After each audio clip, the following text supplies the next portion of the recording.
everyone. I am going to explain to you how to do a counter design for a counter that goes from 8 to 88. I'm explaining this because if I don't explain it this way, I'm going to have to explain it to everyone individually. So please watch this video before you come in to do the lab. So the first thing I'm going to have you do is look at what an actual counter is. So here is our actual counter. We have enable bits P and T. We have a clock. We have a D, C, B, A, which are our initial inputs. Okay. We are going to have a load, and I haven't given myself a lot of room. There's also going to be a clear here. Okay. And load and clear each have inverter bubbles on them, so please keep that in mind later on. For outputs, we have a ripple carry out, and our QD, QC, QB, and QA. Okay. These are going to be our output values. So this is exactly what our counter is going to look like. For our example, we are going to go from 8 to 88, meaning ripple carry will never actually be used because that only is activated whenever the counter reaches 15. To begin with, we start with a binary switch for inputs for everything, and we will later replace some of them. Okay. So if we're starting at 8, we have to keep in mind what the binary for 8 is. Now the binary for 8, written in the order DCBA, would be 1, 0, 0, 0. So we will start with inputs 1, 0, 0, 0. We'll begin once again with binary switches for our inputs for load and clear.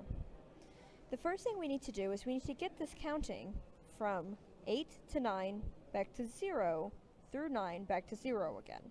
The way that we do that is by making an AND gate representing the number 9 and feeding these outputs into it. Now I'm not going to tell you exactly how you're going to do that, but it's going to be an AND gate with a couple of inverter bubbles, okay, depending on the binary for 9, which if you remember, the binary for 9 is 1, 0, 0, 1. Now, we're going to take this and we're going to feed it into clear. Now we're feeding it into clear because we don't want to load. Load would bring us back to the value 8. We do not want the value 8, we want the value 0. So we put it into here, but because of this inverter bubble here, we have to do a NOT gate. Okay? So this is going to get us counting from 8 to 9, to 0 to 1 to 3 to 4 to 5 to 6 to 7 to 8 to 9, back to 0. This is going to give us our initial counting. Now, the next thing we're going to need to do is to wire this into another counter. Now, the way we're going to do this is we're going to take this output and we're going to wire it straight into here. Okay? Now, this is going to get us counting.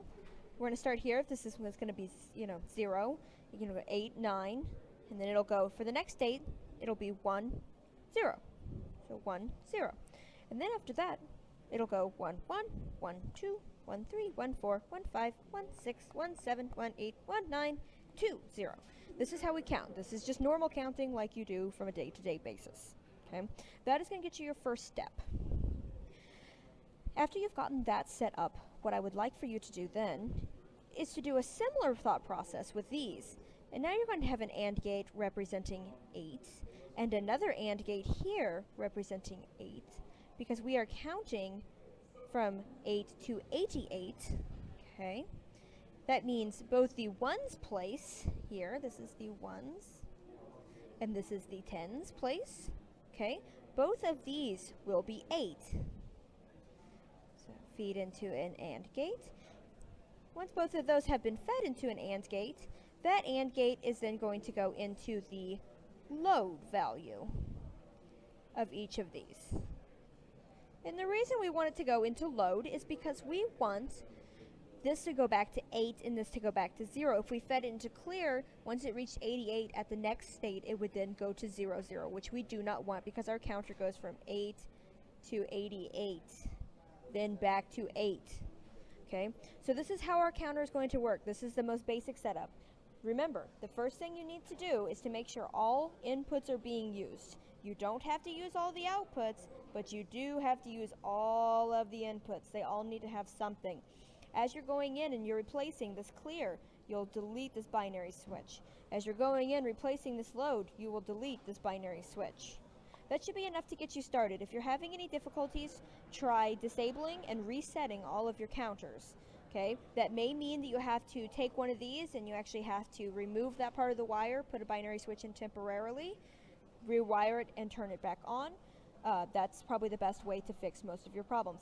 That should be about all you're going to need to get started with this. So please, please, please try writing this out on paper beforehand, and then just be very patient with it. Logic Works can be quite difficult.